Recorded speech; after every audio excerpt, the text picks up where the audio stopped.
ধরুন আপনি একটি বাচ্চার মা এবং আপনার সন্তানের পিতার সাথে যে কোনো কারণে আর একসাথে বসবাস করা হচ্ছে না। আপনার সন্তানের পিতা তাকে দেখতে নিয়মিত আসে এবং তাকে নিয়ে ঘুরতে যায়। এই বিষয়ে আপনার কোনো আপত্তি নেই। তবে একদিন আপনার সন্তানের পিতা তাকে দেখতে এসে ঘুরতে নিয়ে যেয়ে আর আপনার কাছে ফেরত দেয় না। এ বিষয়ে আপনি আপনার সন্তানের পিতার কাছে গিয়ে যখন অনুরোধ করেন, সে কোনো কথাই আপনার মানে না এবং উল্টা আপনাকে হুমকি প্রদান করে যে আপনি যদি সন্তানের কথা আর একবার বলেন তাহলে আপনাকে পুলিশে দিবে সে। এক্ষেত্রে আপনি কি করবেন? থানায় যাবেন? আদালতে যাবেন? আদালতে গিয়ে কোন উকিল ধরবেন? উকিলকে দিয়ে কোন মামলা করবেন? এই মামলার কত দিন চলতে পারে এবং আপনি কি আদৌ আপনার বাচ্চার হেফাজত ফিরে পাবেন? এই সমস্ত প্রশ্নের উত্তর পেতে হলে এই ভিডিওটি মনোযোগ সহকারে পুরাটা দেখবেন।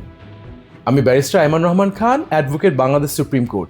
আমি একজন ফ্যামিলি লয়ার এবং আজকের ভিডিওতে আমি এই বিষয়ে আলোচনা করব কিভাবে আপনার সন্তানের জিম্মা খুব দ্রুততম সময়ে আপনি পেতে পারেন। তালাকের পর ও অন্য যে কোনো কারণে আপনি আপনার সন্তানের ভরণ পোষণ ও হেফাজত চেয়ে পারিবারিক আদালতে মামলা করলে আপনি আপনার সন্তানের ভবিষ্যৎ সুরক্ষিত করতে পারবেন।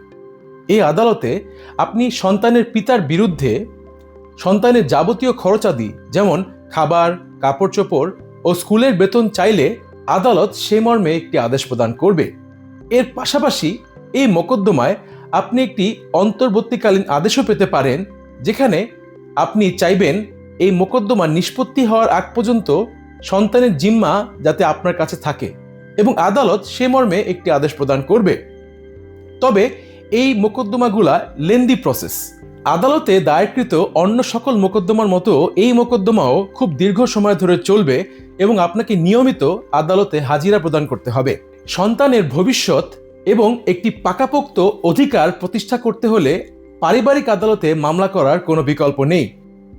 তবে খুব দ্রুততম সময়ের মধ্যে যদি আপনি আপনার সন্তানের জিম্মা ফিরে পেতে চান, তাহলে আপনার সংশ্লিষ্ট থানার নির্বাহী ম্যাজিস্ট্রেট আদালতে আইনজীবীর মাধ্যমে ফৌজদারি কার্যবিধির ১০০ ধারার একটি মামলা দায়ের করতে হবে। ফৌজদারি কার্যবিধির ১০০ ধারায় মামলা দায়ের করলে আপনি আদালতের আদেশের মাধ্যমে এবং পুলিশের সহায়তায় খুব কম সময়ের মধ্যেই আপনি আপনার সন্তানের জিম্মা ফিরে পাবেন। এক্ষেত্রে আপনাকে সুস্পষ্টভাবে আদালতকে সন্তুষ্ট করতে হবে যে আপনার সন্তানের পিতা আপনার সন্তানকে অন্যায়ভাবে আটকিয়ে রেখেছে এবং এই আটকানোর ফলে আপনি এবং আপনার নাবালক সন্তানের ক্ষতি সাধন হচ্ছে। উক্ত নির্বাহী ম্যাজিস্ট্রেট সাহেব আপনার অভিযোগের উপর ভিত্তি করে পুলিশের বরাবর সরাসরি একটি সার্চ ওয়ারেন্টের আদেশ প্রদান করবে এবং আটককৃত বাচ্চাকে আদালতে হাজির করতে বলবে। পুলিশ সার্চ ওয়ারেন্টের আদেশ পেয়ে অতি সত্বর আপনার সন্তানের পিতার ঠিকানায় গিয়ে আপনার সন্তানকে উদ্ধার করার চেষ্টা করবে।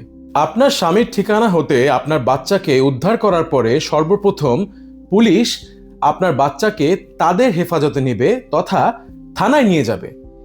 এই উদ্ধার কার্যে শুরু থেকে শেষ পর্যন্ত আপনি মা হিসাবে আপনি পুলিশের সাথে থাকতে পারবেন। তবে সচরাচর পুলিশ বাচ্চার উদ্ধার কাজ শেষ করার পরে সেই দিনই আদালতে উপস্থিত করতে পারে না। অনেক সময় উদ্ধার কাজ শেষ করতে করতে সারাদিন লেগে যায় এবং ইতিমধ্যে আদালতও নেমে যায়। এক্ষেত্রে পুলিশ পরের দিন বাচ্চাকে আদালতে উপস্থিত করে। আপনি মা হিসাবে যদি বাচ্চাকে থানায় রাখতে হয় তাহলে মা হিসাবে আপনি সারা রাত বাচ্চার সাথে থাকবেন থানাতে এবং পরের দিন পুলিশের সাথেই বাচ্চাকে নিয়ে আদালতে উপস্থিত হবেন। আদালতে বাচ্চাকে উপস্থিত করার পরে আদালত একটি আদেশের মাধ্যমে বাচ্চার সম্পূর্ণ হেফাজত আপনার উপর দিয়ে দিতে পারে এবং উক্ত মোকদ্দমাটা খারিজ করে দিতে পারে, অথবা আদালত চাইলে একটি পরবর্তী তারিখ ধার্য করতে পারে সন্তানের পিতাকে আদালতে উপস্থিত হওয়ার জন্য, যেখানে পিতা এসে কারণ দর্শাবে কেন তিনি তার সন্তানকে আটকিয়ে রেখেছিলেন এবং ওই সময় পর্যন্ত আদালত আদেশ দিতে পারে যে আপনাকে বাচ্চার জিম্মা দেওয়া হোক। কিন্তু সচরাচর আদালত সম্পূর্ণ জিম্মা আপনাকে দিয়ে দিবে এবং সেদিনই মামলা খারিজ করে দিবে। এক্ষেত্রে আদেশ পাওয়ার পরে আপনার আইনজীবীর মাধ্যমে আপনি আদালতে একটি জিম্মানামা স্বাক্ষর করে জমা দিবেন এবং উক্ত জিম্মানামার মাধ্যমে আপনি ঘোষণা করবেন যে আপনি বাচ্চার জিম্মা নিচ্ছেন আদালতের আদেশের মাধ্যমে এবং আপনি জিম্মার কোনো শর্ত ভঙ্গ করবেন না। এই জিম্মানামা স্বাক্ষর করে আদালতে জমা দেওয়ার পরে আপনি আপনার বাচ্চাকে নিয়ে যেতে পারবেন। এর একটি বিকল্প পন্থা হচ্ছে মহামান্য হাইকোর্টে একটি রিট দায়ের করে সন্তানের পিতা এবং সন্তানকে আদালতে উপস্থিত করানো। এ ধরনের রিটকে হেবিয়াস কর্পাস রিট বলা হয় এবং আপনি এটা তখনই করবেন যখন আপনি জানেন যে আপনার সন্তান তার পিতার সাথে আছে, তবে তার বর্তমান অবস্থান কোথায় আছে সে বিষয়ে আপনি নিশ্চিত নন। অনেক সময় দেখা যায় সন্তানের পিতারা তাদের সন্তানকে নিয়ে বিদেশে পাড়ি দেওয়ার চেষ্টা করে আপনাদেরকে না জানিয়ে। এক্ষেত্রে হাইকোর্টে এই হেবিয়াস কর্পাস রিট দায়ের করার মাধ্যমে আপনি অতি সত্বর আপনার সন্তানকে আপনি আদালতে উপস্থিত করতে পারবেন। তবে 100 ধারার মতো এই হেবিয়াস কর্পাস রিটটা দায়ের করা এবং পরিচালনা করা এতটা সহজ নয়। এই রিট মোকদ্দমায় আপনার সন্তানের পিতার পাশাপাশি রাষ্ট্রীয় অনেক গুরুত্বপূর্ণ আইন প্রয়োগকারী সংস্থার কর্মকর্তাদেরকেও বিবাদী বানাতে হবে এবং কোনো কোনো সময় এই মোকদ্দমা হাইকোর্টে শুনানি করতে অনেক দিন সময় লেগে যেতে পারে।